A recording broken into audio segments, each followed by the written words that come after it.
What's up, ladies and gentlemen, everyone in between? I am Dr. B, and this is Nubsauce TV. Today we're going to be talking about Besiege. If you're a fan of the channel, obviously one of my favorite games. I've done a lot of tutorials, and I've spent a lot of time in this game. So what I'd like to do today is share with you that, first off, Besiege, if you don't already know, as of February 2022, is on Xbox console and Game Pass and all that fun stuff.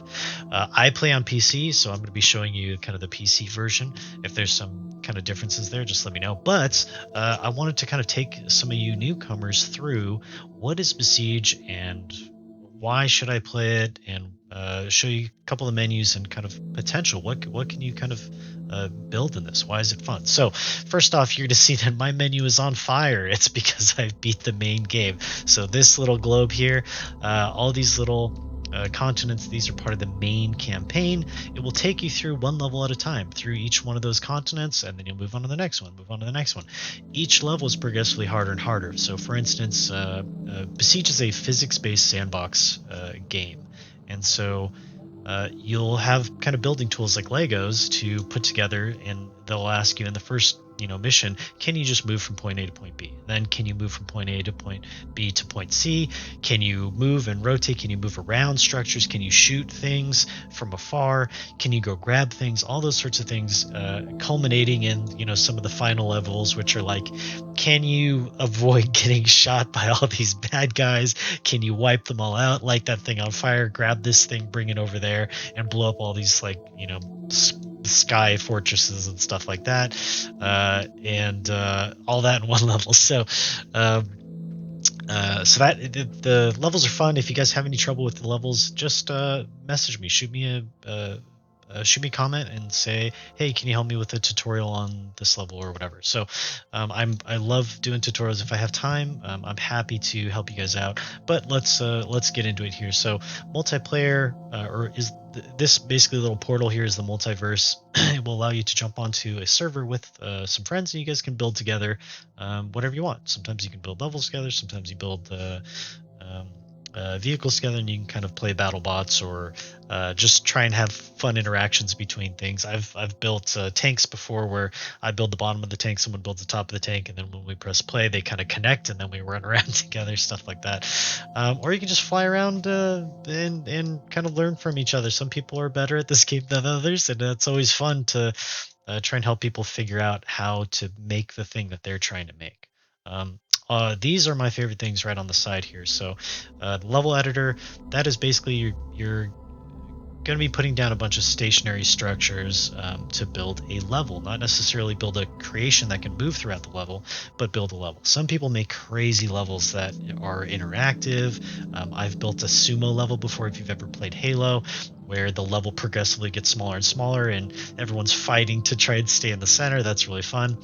If you know a little bit of programming, level editor can be really, really fun. Otherwise, you can just kind of make some cool landscapes. People like building little villages and stuff like that. So that's fun, but that's not what Besiege is about. Besiege is about this. So this is Ancient Grounds, Misty Mountains. This is for kind of like flying machines, barren expanse if you don't want any distractions while you're building.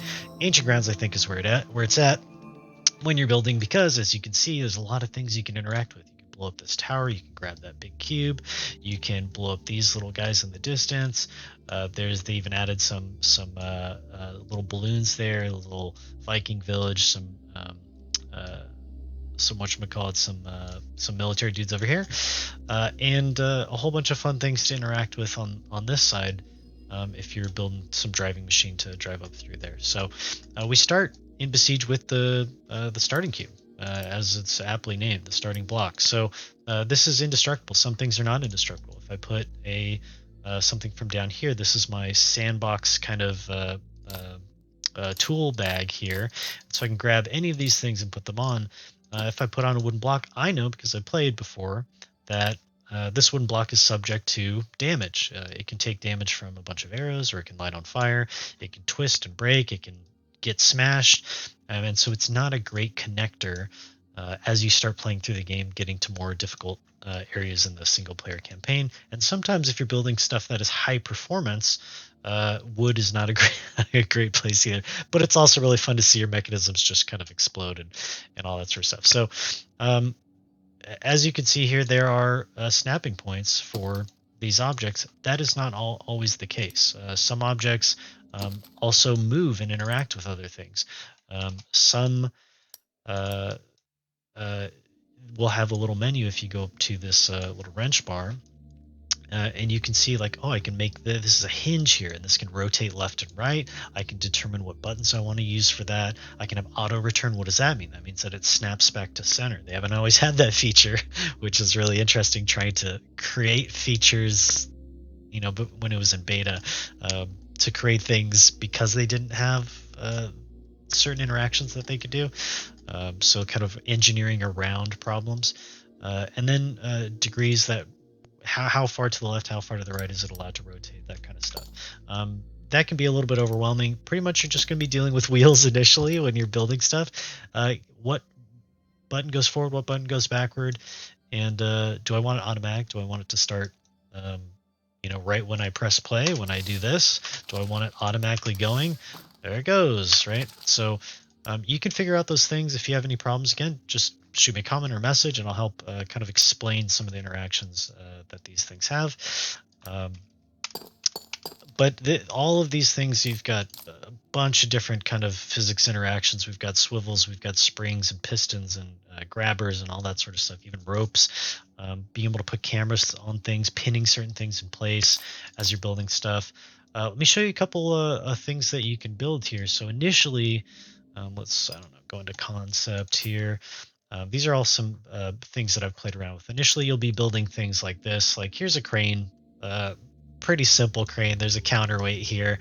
This goes forwards and back, and I can kind of pick up things and set weights to things and all that sort of stuff. So that is an example of something that you might build initially because you're just learning about braces and you're learning about stabilizing structures and maybe a little bit of geometry, stuff like that.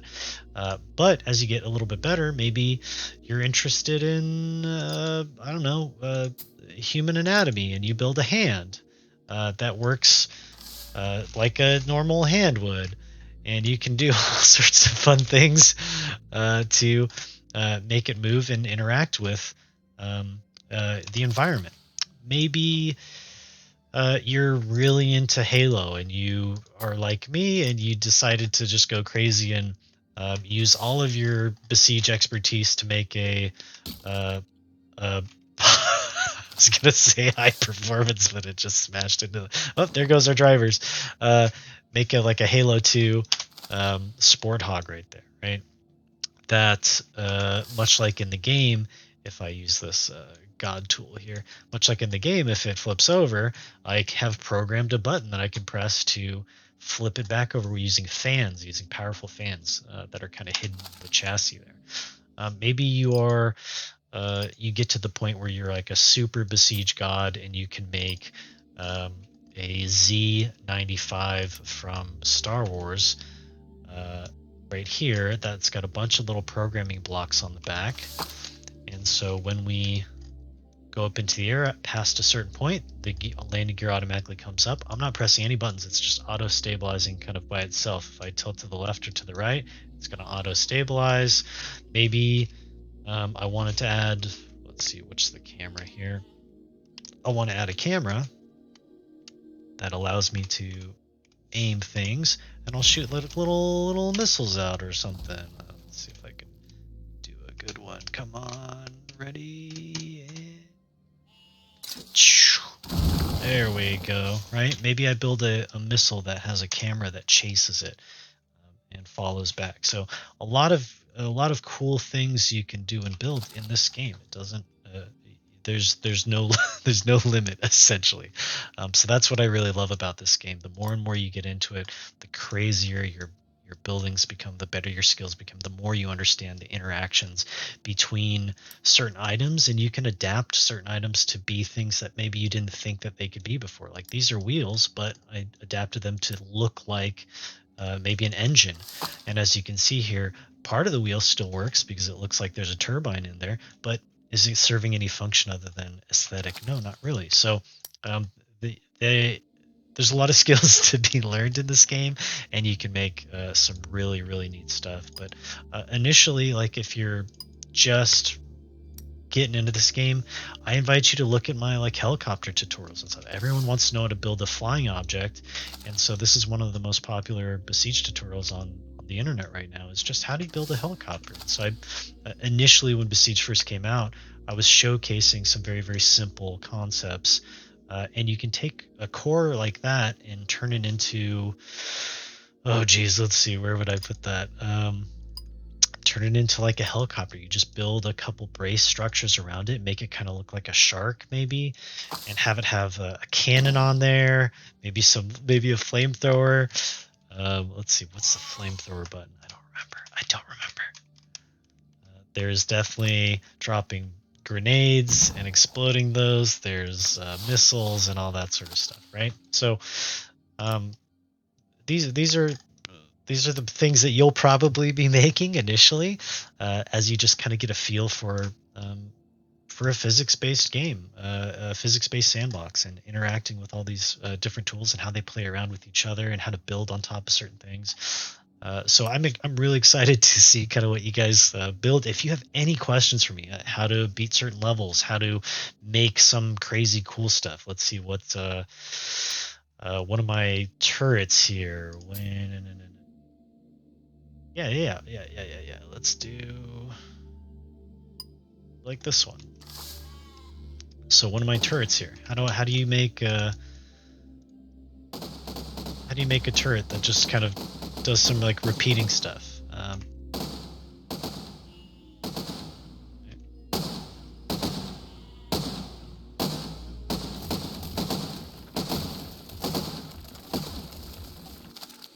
How do you do stuff like this? I'm happy to kind of show you basic interactions.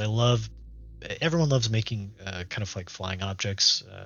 At least as my experience in Besiege, everyone loves making flying stuff, and so my favorite thing is to jump into Multiverse and make some stuff that shoots down flying things, like this guy that has 4 different cannons. And if we have it on slow motion here, you can see how crazy that can become.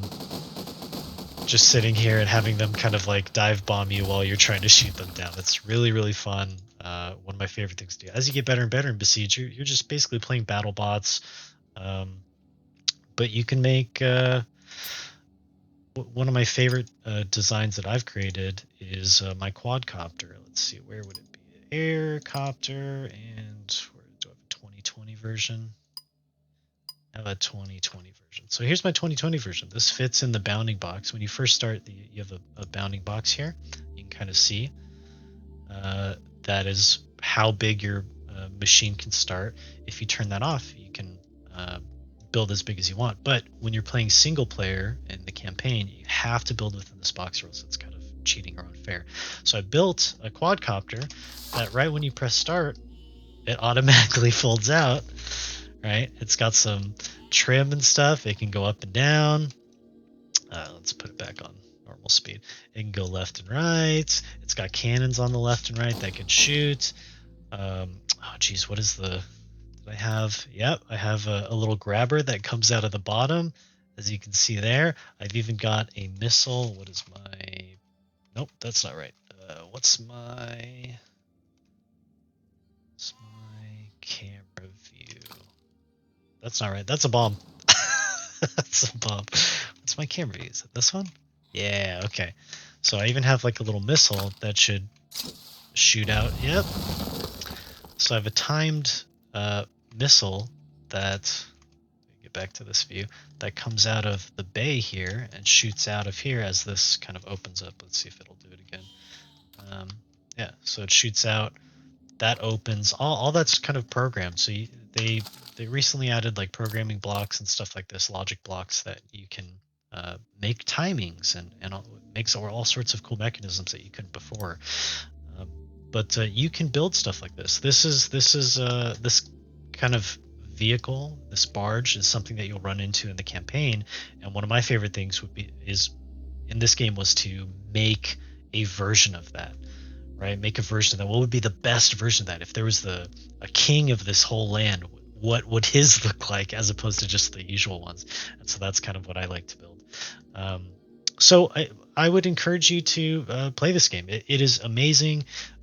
Sorry for being so long-winded. I hope that this was interesting to you to get a good sense of what stuff you can do in this game and how much time you can just sit there and relax while you're um, building mechanisms. You can put a lot of thought and care into it. It doesn't have to be super crazy like this. It can be something like you just want to make a really cool go-kart. Like here's my 2020 go-kart that I went back and played around with, and it's got some shocks. So if I use my grabby tool and I pull down, you can kind of see um, it's interacting with the ground. There's some shocks there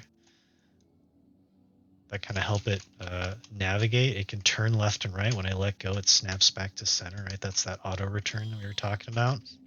It's got like a speed boost. I can go just kind of a normal speed, and then I can kind of speed it up a little bit faster. And then the steering wheel moves too, right? I can't necessarily put a person inside there because this is more just building mechanisms, and they haven't really added any of that other stuff yet.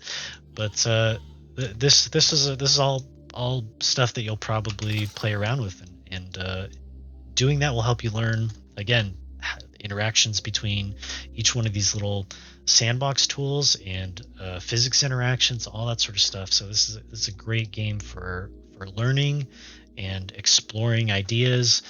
I've even used this game to model stuff that I've built in real life.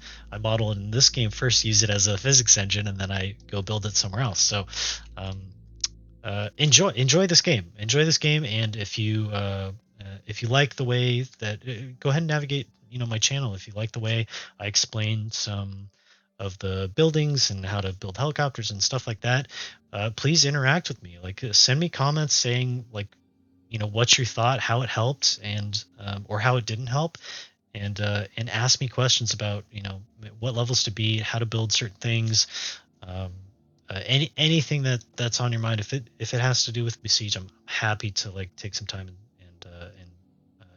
shoot a video and make it. So that being said, let's see what are we going to sign off on here.